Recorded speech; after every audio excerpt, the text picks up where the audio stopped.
25 अध्याय 2 श्लोक 62। ध्यायतो विषयान् पुंसः संगस्तेषुपजायते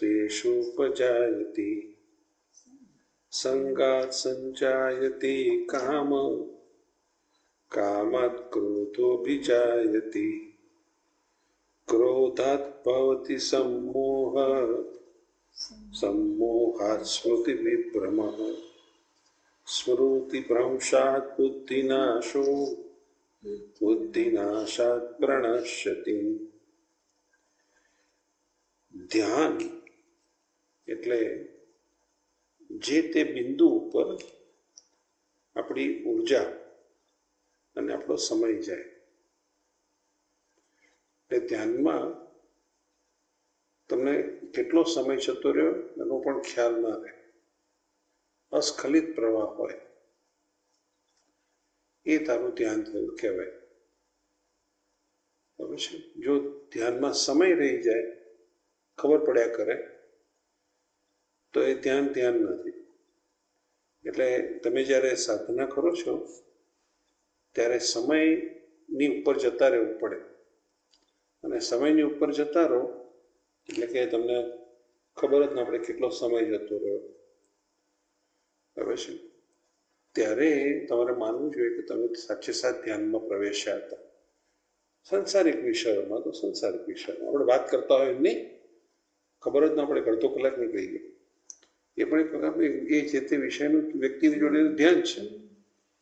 તો વિષયોનું ચિંતન કરનાર વ્યક્તિ હવે જેમાં એ પ્રવેશે છે, એની ઉર્જા પ્રવેશે છે, એ વિષયમાં એ સંયોજાઈ રહ્યો છે. બરાબર છે? ની અંદર પ્રવેશવું અને પછી ની સાથે સંયોજાવું, એટલે એ વિષયમાં સંગસ્તેષુપજાયતે. સંગત એટલે કે સંયોજનનો જન્મ થાય છે. સંગાત સંજાયતે કામ.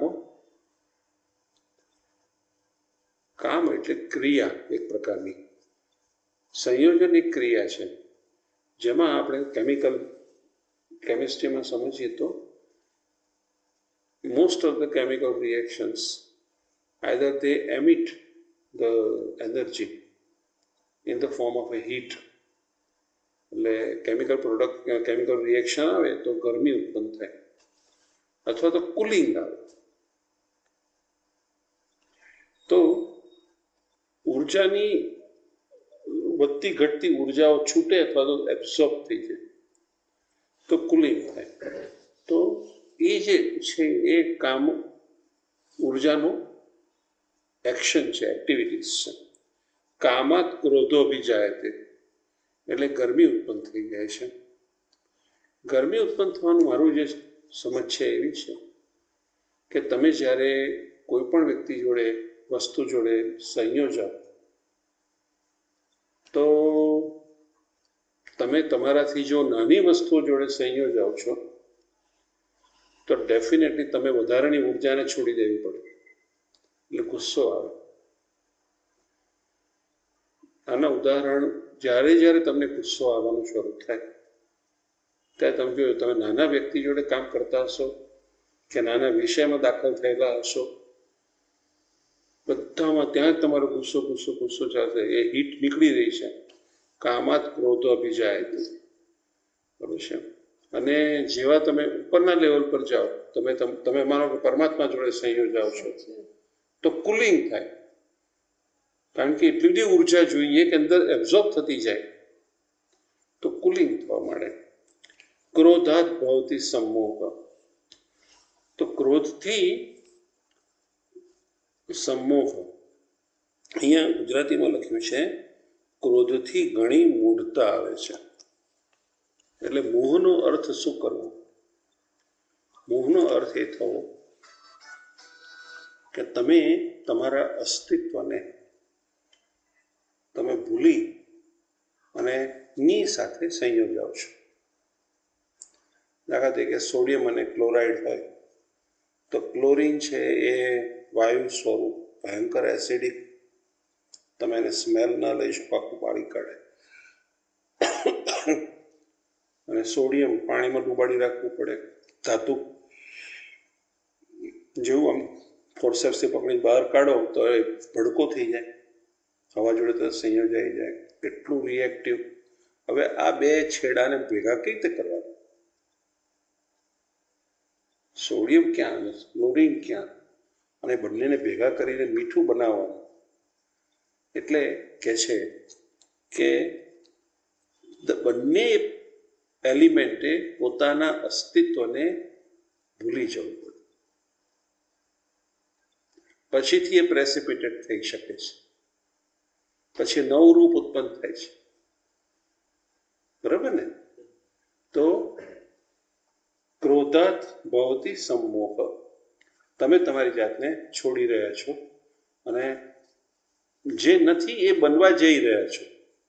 સંમોહનો અર્થ એ થાય કે તમે જે નથી, જે તમારું નથી, એ બનવા પામવા જઈ રહ્યા છો, એમાં પ્રવેશ કરી રહ્યા છો. સંમોહાત સ્મૃતિ વિભ્રમ, તમારી સ્મૃતિ તમે ત્યાગી દો છો. ભગવાને વિશ્વ બનાવ્યું પછી સ્મૃતિ ભ્રમ એટલે સ્મૃતિ છૂટ જતી રહી. ભગવાને વિશ્વ બનાવ્યું ત્યારે આ પરમાત્માથી છૂટા પડેલો આત્મા આ શરીરમાં, તો આ શરીરમાં શું કામ દાખલ થાય? તમે જ્યારે ખરેખર આત્મા સાક્ષાત્કાર તરફ જાઓ તો તમને ખબર પડે કે તમારું બહુ વિરાટ અસ્તિત્વ છે તમારું, તેજ તેજ. પછી કે ઘૂસ એની અંદર બ્રહ્મરંધ્રના એક કાણામાંથી દાખલ થાય, તો દબાઈ દબાઈ દબાઈને એને શરીરમાં લાવે, અને શરીરમાં લાવીને તમે ભાઈ પુરુષ બનો, ભાઈ સ્ત્રી બનો. તો કેટલું ક્લમઝી વસ્તુ છે. એટલે જો તમે તમારી પાછલું અસ્તિત્વ યાદ છે તો તમે આનો સ્વીકાર નહીં કરો. ગોઠવાયું ને? તમે પુરુષ બનવા તૈયાર નહીં થાય, મારે એમાં પુરુષ બની નથી કરવું, આ શું લોચા? એટલે ભગવાને શું કર્યું? સ્મૃતિ ભ્રમ કર્યું કે તમે ગઈકાલે કોણ હતા એની ઉપર પડદો ઢાળી દીધો. અને આ પડદાને કારણે હવે પાછલું એ પછીની વાત છે, રસ્તો જ બંધ નથી થયો. પણ સ્મૃતિ ભ્રમ નો અર્થ આ છે કે સ્મૃતિ ભ્રંશાત સંમોહાત સ્મૃતિ વિભ્રમ, સ્મૃતિ ભ્રંશાત બુદ્ધિનાશ. બુદ્ધિનાશનો અર્થ એ થયો, બુદ્ધિ છે ને એ આપણી મન જે છે એનું અગ્રિમ હેડ છે. બરાબર? તમે રાઈટ લેફ્ટ નેવિગેશન જે કરો, તમે ગાડીમાં બેઠેલા વ્યક્તિ તરીકે ના લો, પણ તમે એક સિમ્પલ ઉદાહરણ પેલા આવતું હતું કે વીર્યનું કણ સ્પોમ, એનું જે માથું છે ને એ જે દિશામાં જાય ને એ દિશામાં એ દોડતું જાય, રસ્તો કરતું જાય. બરાબર છે? આમ જતું જ જાય. તો એ તારી બુદ્ધિ છે. બુદ્ધિ એ તારા મનની એક્ટિવિટીઝનો સૌથી ફ્રન્ટ ભાગ છે, એ દિશા સૂચક છે. એટલે એ તને ઊંચાઈના લેવલ પર લઈ જાય કાં તો નીચેના લેવલ પર લઈ જાય. એટલે કે છે કે સ્મૃતિ ભ્રંશાત, સ્મૃતિનો ભ્રમ થયો, ઉપરના લેવલથી તમે ડિસ્કનેક્ટ થઈ ગયા. ગઈકાલે પેલો કે ને કે જે રાજા છે એ ભીલડીને લગ્ન કરવા બેઠો, તો એ પોતે કોણ છે, કોની જોડે જોડાઈ રહ્યો છે, તો એણે પોતાનું જે અસ્તિત્વ હતું એ અસ્તિત્વમાં એણે ફેરફારો કર્યા જ હોવા જોઈએ, તે સિવાય નીચેની વ્યક્તિ જોડે કઈ રીતે લગ્ન કરી શકે? તો રાજાએ ભીલડી જોડે લગ્ન કર્યા. સ્મૃતિ ભ્રંશાત બુદ્ધિનાશો, એનું એ અધોગામી જઈ રહેલો છે, બુદ્ધિનાશ. અને પછી બુદ્ધિનાશાત પ્રણશ્યતિ, જેની બુદ્ધિ નાશ પામી ગઈ અને જ્યારે નીચે જ જવાનું, ઉતરતા જ થવાનું જેણે નક્કી કરી કાઢ્યું, એનું મૃત્યુ નિશ્ચિત થઈ ગયું. કે હવે એ દિવ્ય જીવન તરફ એ નથી, એ હવે સંસારિક જીવનમાં એ પ્રવેશી રહ્યો છે. અને પેલા સોડિયમ ક્લોરાઇડની વાત કરીએ તો મીઠું બની ગયું એકવારનું, પછી આ ધરતી પર યુગોથી મીઠું એમને એમ ચાલે છે, એમાંથી પાછું નથી સોડિયમ બનતું, નથી ક્લોરાઇડ છૂટો પડતો, ક્લોરીન છૂટો પડતો.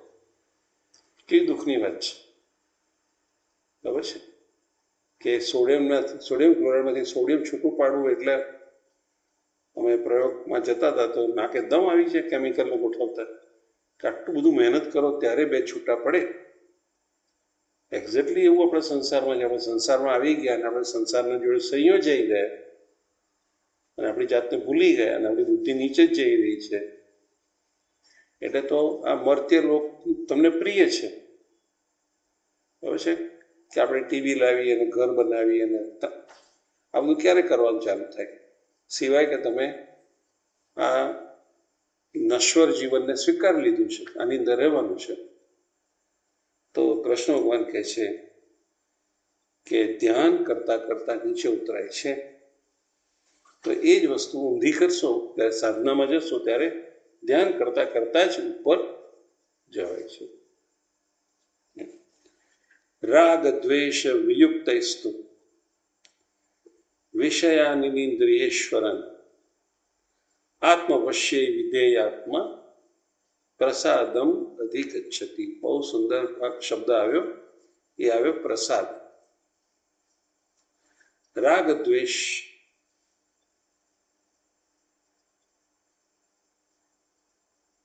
સ્વાધીન અંતકરણના નો સાધક, વિધેયાત્મા એટલે કે જે ઝીરો પર ઊભો છે, બેલેન્સમાં છે, એ પોતાનામાં વશ કરાયેલા અને રાગ દ્વેષ વિનાના એવા ઇન્દ્રિયો વડે વિષયોમાં વિચરણ કરે, સંસારમાં હરે ફરે, તો એ સંસારમાં લેપાતો નથી, પરંતુ પ્રસન્નતાને પામે છે. ભગવાન કૃષ્ણ સંસારને છોડવાની વાત કરતા જ નથી. તમે વિચાર કરો, આગળ જે વાત કરી એ રીતે લાગ્યું જાણે આપણને કે એટલું બધું આ ખતરનાક છે, આ બંધનની જનની જેને કહીએ. પણ એ પછી કહે છે કે તમારું સ્વાધીન અંતકરણનો સાધક છે, એની ઇન્દ્રિયો કંટ્રોલમાં છે, તો એ વિષયોનું સેવન કરે તો એ બંધનમાં રહેતો નથી.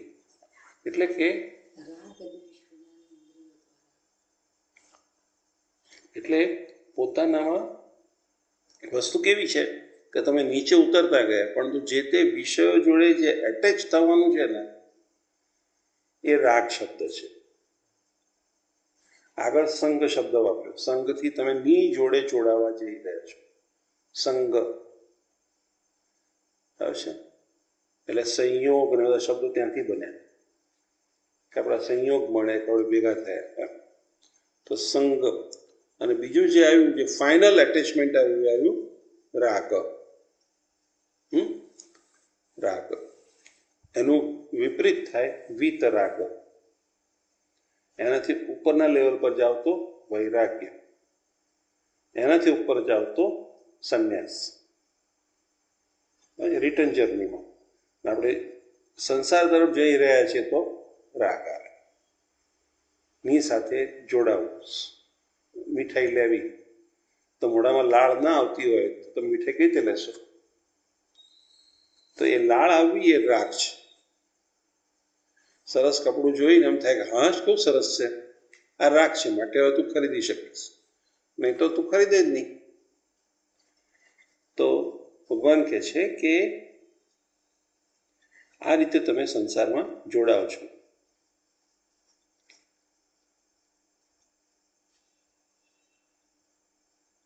બીજી વસ્તુ એ છે કે સુખ દુઃખ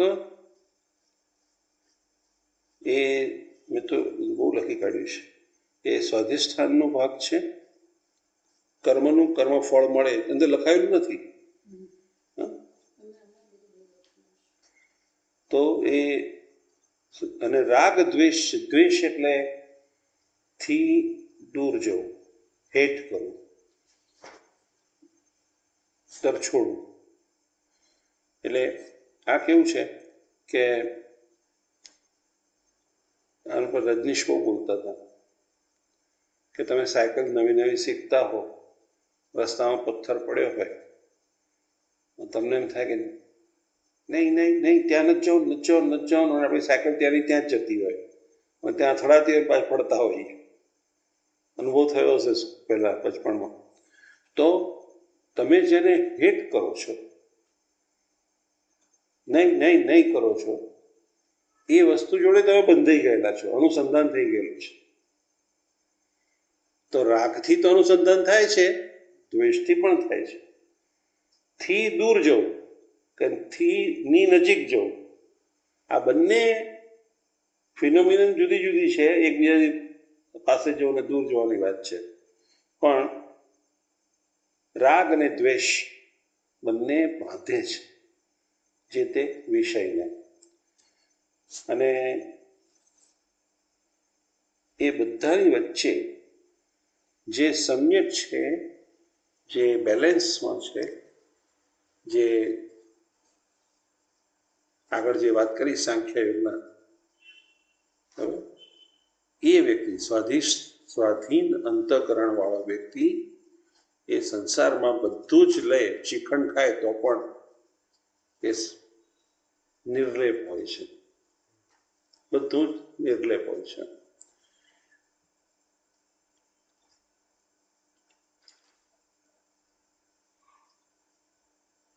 એટલે રાગ અને દ્વેષના ત્રાજવા ડોલતા નથી.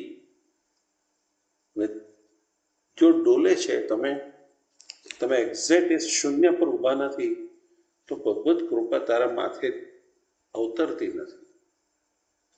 એટલે તું પડે પડે સુખી થતી હોય, પડે પડે દુઃખી થતી હોય, પડે પડે રાગ ખેંચાણ અનુભવતી હોય, પડે પડે તમે દુઃખ અને ઘૃણા નક્કી કરતા હો, તો પરમાત્માની કૃપા જે ધોધ રૂપે ઉપરથી પડી રહી છે એ તારા માથે આવતી નથી. You are moving around. એટલે પેલાનું વાક્ય હતું કે રોલિંગ સ્ટોન ગેધર્સ નો મોસ. ભટકતો પથ્થર હોય તો એની પર લીલ પણ થતી નથી. એને બીજું તો શું એચીવ કરવાનું, પથ્થરને તો, પણ એની પર લીલ પણ બનતી નથી, અર્થાત એ ભટક ભટક જ કરે છે. એટલે આપણે બધા સુખ દુઃખમાં, વિષયોમાં રાગ અને દ્વેષથી દોડતા આડાવડા આપણે જો કંઈ ઠરતું નથી. પરમાત્માનું એક વાક્ય હોય કે એમની કૃપા હોય, કશું રહેતું નથી. ખરું છે?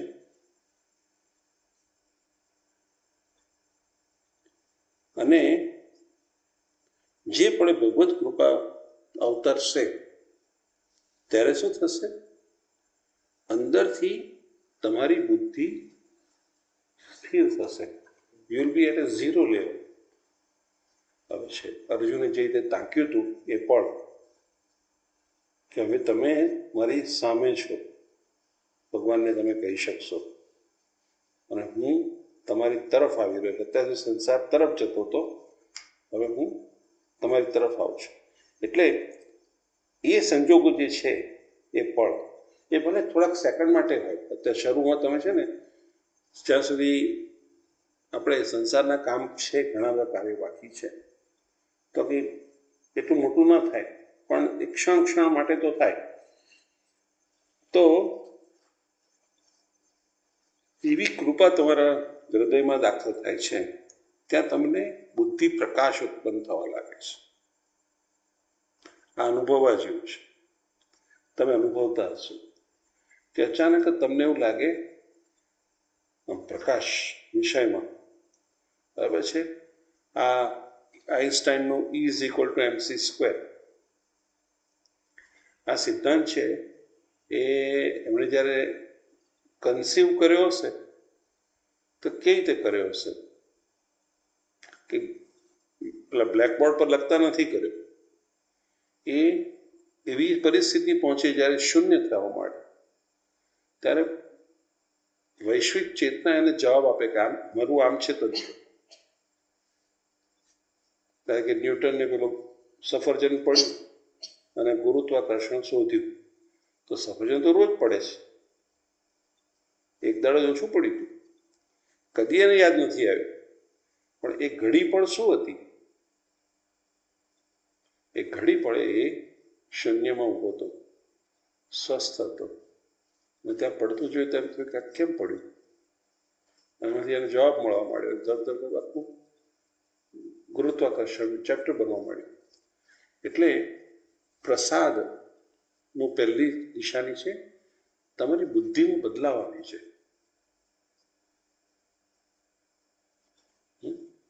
એનો અર્થ કે ભગવાનની કૃપા દ્રષ્ટિ તમારી પર અવતરી રહી છે.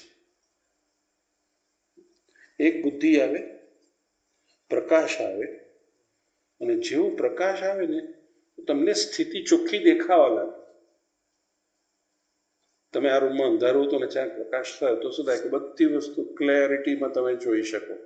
અને જેવું ક્લેરિટીમાં તમે જોયું તો તમારા કોઈ રાગદ્વેષ નથી, વિઝન ક્લિયર છે, બુદ્ધિ ચોખ્ખી થઈ ગઈ છે.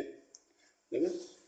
એ પછી શું થશે કે છે કે તમને કોઈ એટેચમેન્ટ ન રહેતા તમારી ઉર્જા તમારી પાસે રહેશે, માટે તમે આનંદમાં રહેશો. ચિત્તના 4 સ્તર છે. સૌથી પહેલી છે ઉર્જા, શક્તિવાન હોવું. એનો ઉપયોગ રાક્ષસો કરે. રાવણ છે, મેઘનાદ છે, એ બધા લોકો સાધનામાં જઈને અનેક શસ્ત્રોની શક્તિઓ લેતા. સાધકો છે એનાથી ઉપર જાય, શક્તિ નથી જોઈતી, પણ શક્તિ થકી ઊંચાઈ લે. ઊંચાઈમાં પ્રકાશ જે આવે, બુદ્ધિ આખી ખીલી જાય, ત્યાર પછી આનંદ આવે. આનંદ પછીથી પ્રેમ ઉત્પન્ન થાય, અને પ્રેમ પછીથી ઓમ શાંતિ, શૂન્યનો અનુભવ થવા લાગે કે આખો સંસાર પરમાત્મામય છે, હું પણ પરમાત્મામાં છું, બધું શૂન્ય થઈ રહ્યું છે, કોઈ ભેદ નથી. આ સમાધિનો માર્ગ થયો. તો કૃષ્ણ કહે છે કે આત્મવશ્ય વિધેય આત્મા, જેનો આત્મા વશ છે એવો વ્યક્તિ પ્રસાદમ અધિગચ્છતિ, એ વ્યક્તિને પ્રસાદ મળે છે. પછી એ પ્રસાદ કેવો હશે? તો પ્રસાદે સર્વ દુઃખાનામ હાનિરસ્યોપજાયતિ. પ્રસાદથી તમારા જન્મો જન્મના દુઃખો નાશ પામશે. એ તમને મુક્તિ અપાવે છે. કારણ શું છે કે જેવી આંખો ખુલી પછી તને કોઈ પણ વ્યક્તિ માટે કોઈ રાગ નહીં રહે, ખેંચાણ નહીં રહે. હવે અત્યાર સુધી તું જેને પોતાના ગણતી હતી, થશે કે ઠીક છે, સંસાર તો આમ જ રહે, આવે છે જાય છે સંસારમાં, અને તમે બિલકુલ બેલેન્સમાં. તો બધા દુઃખોનું મૂળ સંબંધ છે, અને સંબંધો છૂટી જાય તો મુક્ત થવા લાગો તો સર્વ દુઃખાના હાનિરસ્યોપજાયતિ, સર્વ દુઃખોનો અભાવ થઈ જાય છે. પ્રસન્ન ચેતસો અભ્યાસુ, એ પ્રસન્ન ચિત્ત જેનું થઈ ગયો આનંદ.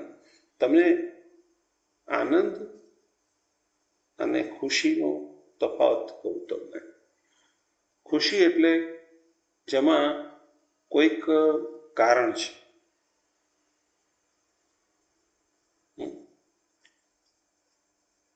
મીઠાઈ મળી તો આપણે ખુશ છીએ, સકારણ છે. આ સંસારમાં બધા સુખ સકારણ છે.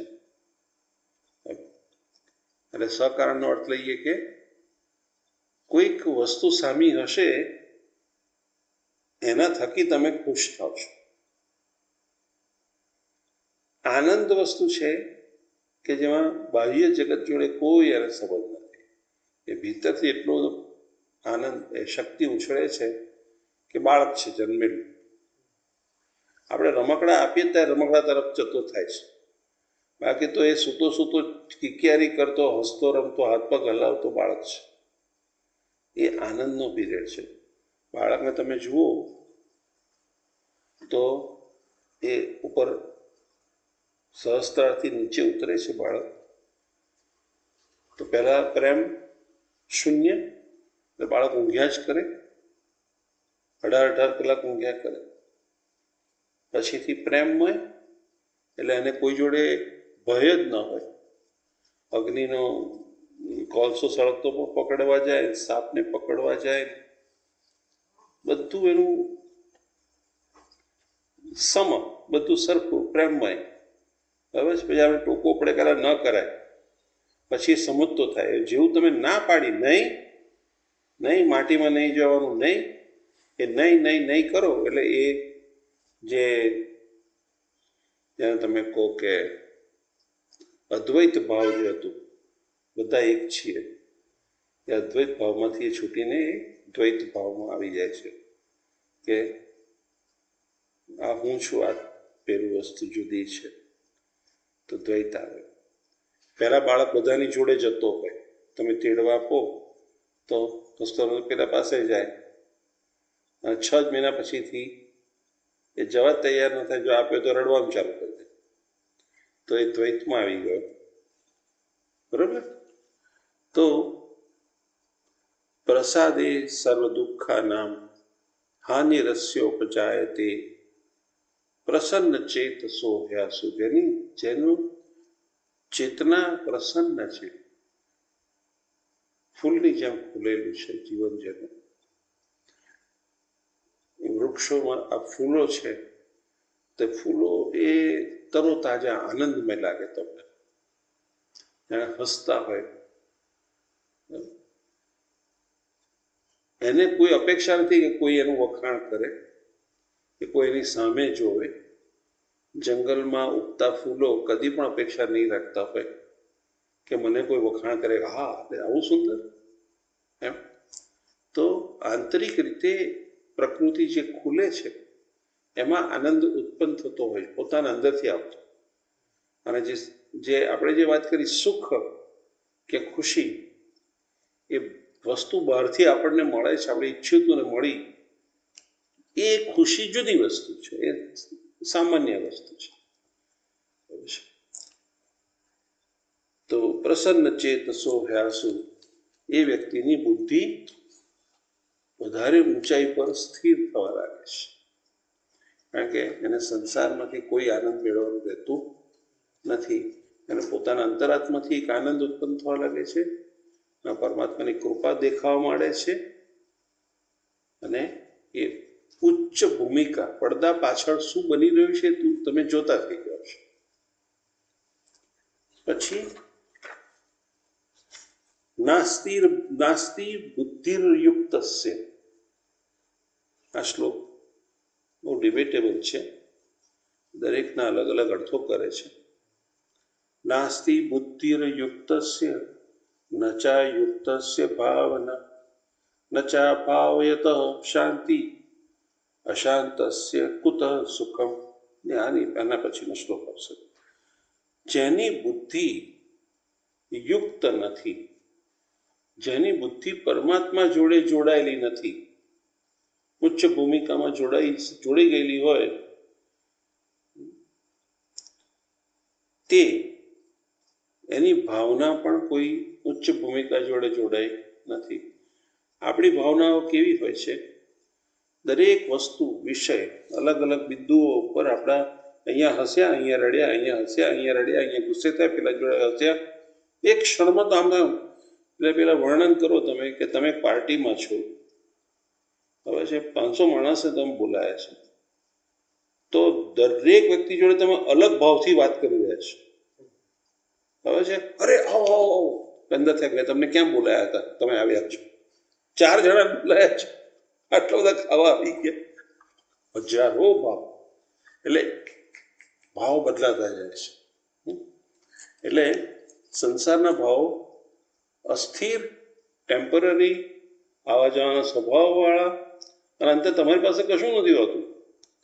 એટલે ભગવાન કહે છે કે જેની નાસ્તિ બુદ્ધિ યુક્તસ્ય, જેની બુદ્ધિ અયુક્ત નથી અને જેની ભાવના અયુક્ત નથી, અથવા ભાવનાહીન મનુષ્ય ને શાંતિ મળતી નથી. નચા ભાવયત શાંતિ અશાંતસ્ય કુત સુખમ. જે મનથી ભાવનાઓના ઝંકારથી જીવી રહેલા છો, તમારું જીવન તમે જુઓ અને સુખ ક્યાંથી હોય? એટલે કરવા જેવું શું છે? તારી બુદ્ધિને પરમાત્મામાં તું ઉચ્ચ ભૂમિકામાં લઈ જઈ અને એમની જોડે જોડી દેજે. તો આપણે પ્લગ પોઈન્ટ ફિટ કરી દઈએ પછી તમે કોન્સ્ટન્ટલી ચાર્જ પામવાના જ છો. એ રીતે કંઈક આવું જીવન હોવું જોઈએ. ઇન્દ્રિયાણામ હિ ચરતામ યન મનો અનુવિધીયતે. કેમ કે જેમ જળમાં નૌકાને વાયુ ખેંચી જાય છે,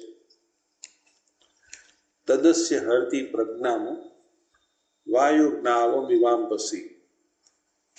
જળમાં નૌકાને વાયુ ખેંચી જાય છે, તે રીતે વિષયોમાં ચરતી ઇન્દ્રિયો ને આ મન જે ઇન્દ્રિયો સાથે છે તે આ અયુક્ત પુરુષની બુદ્ધિને ખેંચી જાય છે. જે જોડાયેલો નથી પરમાત્માથી, એ સંસારના જે તે વિષયોમાં ઊંડે ઊંડે ઊંડે ઉતરતો જ જાય છે, આગળ આગળ ચાલતો જ જાય છે. તસ્માદસ્ય મહાબાહો. માટે હે મહાબાહો, અર્જુનને મહાબાહો કહી અને વિશેષણ આપે છે. બહુ મહાન છું તું તો. નિગૃતાહિની સર્વસ. દરેક ઇન્દ્રિયને તું કંટ્રોલ કર. ઇન્દ્રિયાણી ઇન્દ્રિયાર્થેભ્ય. ઇન્દ્રિયો એના વિષયોમાંથી સર્વ પ્રકારે નિગૃહિત થાય, કંટ્રોલ થાય, ત્યારે તેની બુદ્ધિ સ્થિર થાય છે, ત્યારે પ્રજ્ઞા પ્રતિષ્ઠિતા. બે પ્રકારના જીવન, બે પાટા પર જીવન ચાલે છે. એક છે કે જેમાં બુદ્ધિ ઇન્દ્રિયો સાથે, ઇન્દ્રિયો એના વિષયોમાં, અને પછીથી બધું ખેંચી જાય છે. હવે એને તમે સાચા અર્થમાં લો તો શું થયું કે તમે ઈચ્છા કરો છો, નિર્ણય કરો છો, કર્મ કરો છો, એટલે ઇન્દ્રિય દોડી રહી છે. કર્મ કરો છો જે તે વિષયમાં, કર્મ કરી અને કર્મફળ પામવા. અને કર્મફળ એ બંધનયુક્ત છે કે જ્યાં સુધી કર્મફળ તમે લો નહીં, તમને મળે નહીં, ત્યાં સુધી તમારું જીવન બંધાયેલું છે. નવો જન્મ પણ લેવો પડે, જેને આપણે પ્રારબ્ધ કહીએ કે મારા પ્રારબ્ધને કારણે હું નવો જન્મ લઉં છું. તો આ રીતે આ એક ગતિ છે અને એમાં તમે લાચારીથી જઈ રહ્યા છો. જ્યારે બીજું જે છે એ જાગૃત વ્યક્તિ, ઝીરો પોઝિશન પર ઉભેલો માણસ, કોઈની જોડે એટેચ નથી, સંયોગ નથી, સોડિયમ અને ક્લોરાઇડ ભેગા થયા નથી, એવી જે અવસ્થા છે એ પછી આ સંસારમાં ભલે તું ફરે, દરેક વિષયોમાંથી ભલે રસ લે, સ્વાદ કરે કે બધું સરસ છે આ સંસાર, પણ તમે બંધાતા નથી. અને જ્યાં બંધાતા નથી તો એ પળમાં સુખ દુઃખ રહ્યા નહીં જીવનના, અંદરથી જ આનંદ રહ્યા કરે છે.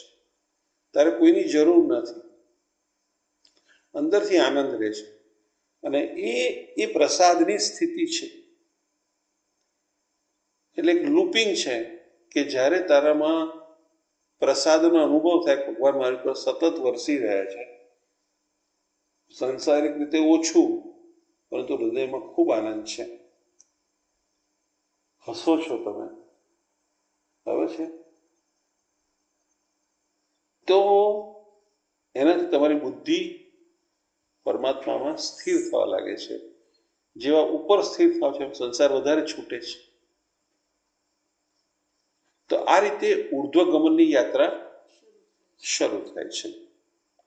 યાનિશા સર્વભૂતાનામ તસ્યામ જાગૃતિ સંયમી, જેને સર્વભૂતોની માટે રાત્રિ ગણી છે.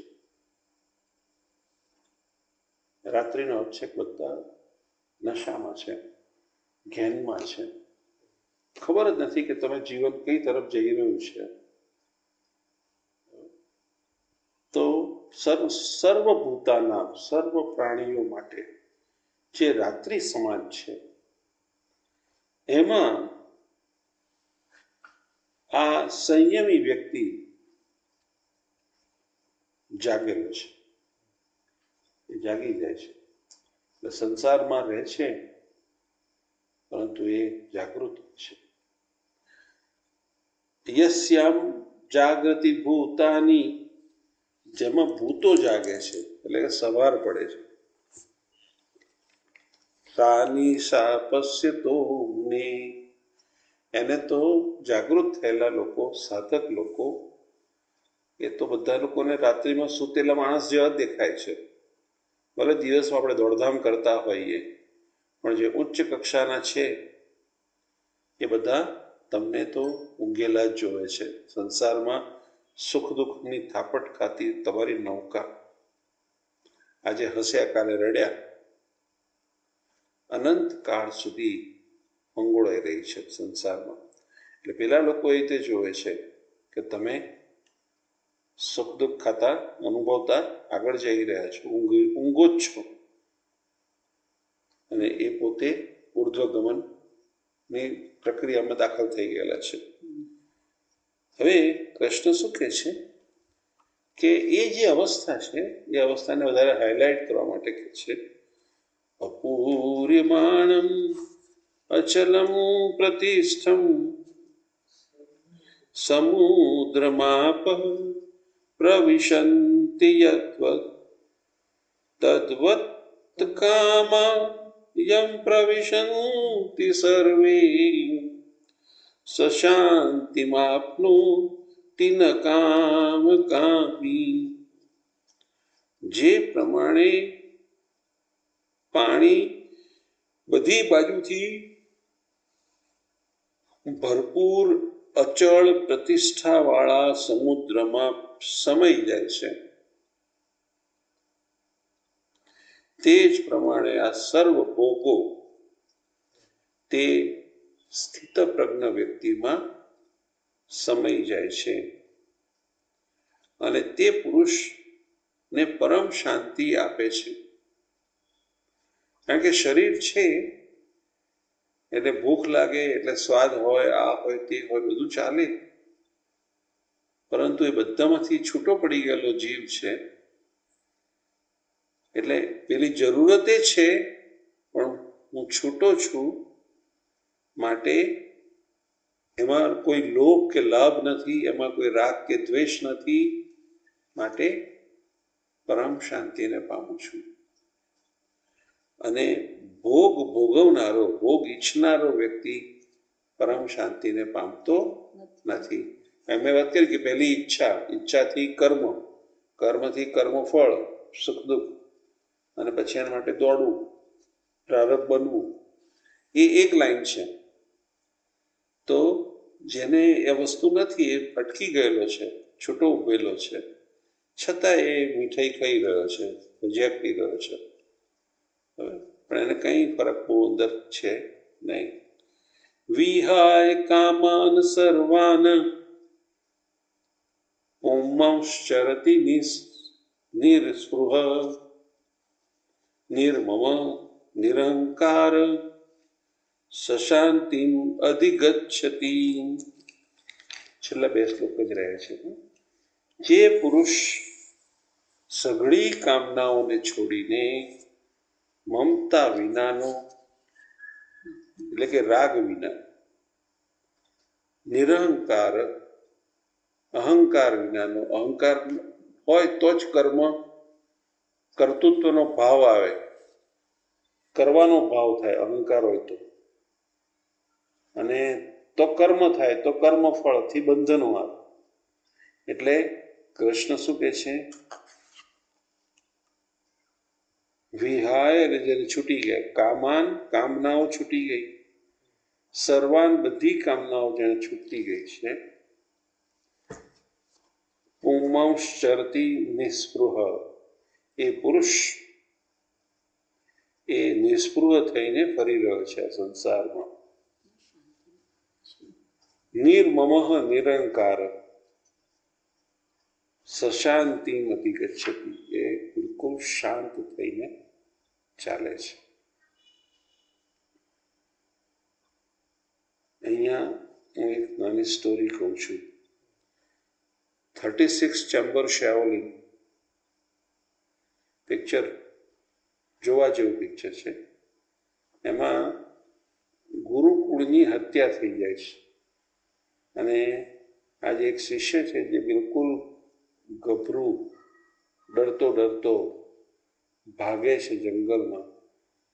પેલા લોકો જંગલમાં એની પાછળ પડે છે, એ ઘવાય છે, અને અલ્ટિમેટલી શાઓલિનના છોકરાઓ, સ્ટુડન્ટ્સ, શાકભાજી ખરીદવા આવેલા છે, તેના પોટલામાં જતો રહે છે, ટોપલામાં, અને એ રીતે ત્યાંથી ટ્રાન્સપોર્ટ થઈને શાઓલિનમાં દાખલ થાય છે. અને શાઓલિનમાં 10-12 વર્ષની એની સાધના છે, અને મોટો વ્યક્તિ ટીચર બને છે. અને પછીથી એ શાઓલિનને છોડી અને સંસારમાં પાછો આવે છે. અને જતો હતો ત્યારે કેવો દેખાતો હતો? ડરપોક અને લો એનર્જી. અને જ્યારે પાછો ફરે છે ત્યારે કેટલો સરસ, બૌદ્ધ ને રશ્મ, ગમે એટલું આક્રમણ હોય, એટલો કંટ્રોલ પરિસ્થિતિનો, એટલી ઉર્જા, એટલું સરસ સ્મિત.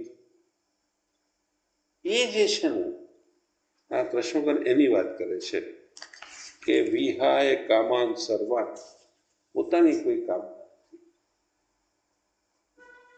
પુંમાંશ્ચરતી, ફરી રહ્યો છે, જઈ રહ્યો છે, નિસ્પૃહ, કોઈ પણ એને ક્યાંય સ્પૃહા નથી. નિર્મમ નિરંકાર સશાંતિ અધિગચ્છતિ, એટલો શાંતિથી ચાલી રહ્યો છે આ વ્યક્તિ. એશામ બ્રાહ્મી સ્થિતિ પાર્થ, આ એ વ્યક્તિ છે, આ દીવાની જ્યોત છે જે ઊંચી સિદ્ધિ પરમાત્મામાં જોડાઈ ચૂકી છે. દીવાની જ્યોતિ સ્થિર બનીને ઠાકોરજીમાં જોડાઈ ગઈ છે. બ્રાહ્મી સ્થિતિ પાર્થ નૈનમ પ્રાપ્ય વિમુયતિ, અહીંયા લાગી ગયા પછી, તમે એન્કર થઈ ગયા, તમે હુકઅપ કરી દીધી તમારી જાતને, શરણ લઈ લીધું, પછી તમે કદી પાછા વળવાના નથી. સ્થિતત્વામ તસ્યામ અંતકાલેપી, અંતકાળ સુધી તમે ત્યાં જ રહેશો. તમારું કોઈ પછી ફરી પાછું સંસારમાં આવવું પડ્યું એવું બધું નહીં થાય. બ્રહ્મ નિર્વાણ મૃચ્છતિ, બ્રહ્મ નિર્વાણ, અંતે તમે બ્રહ્મમાં જ પ્રવેશ. આ સાંખ્ય યોગ પૂરો થાય છે. બ્રહ્મ વિદ્યાયામ યોગ શાસ્ત્રે શ્રી કૃષ્ણ અર્જુન સંવાદે સાંખ્ય યોગ નામ દ્વિતીય અધ્યાય સંપૂર્ણ. જય શ્રી કૃષ્ણ. જય શ્રી કૃષ્ણ.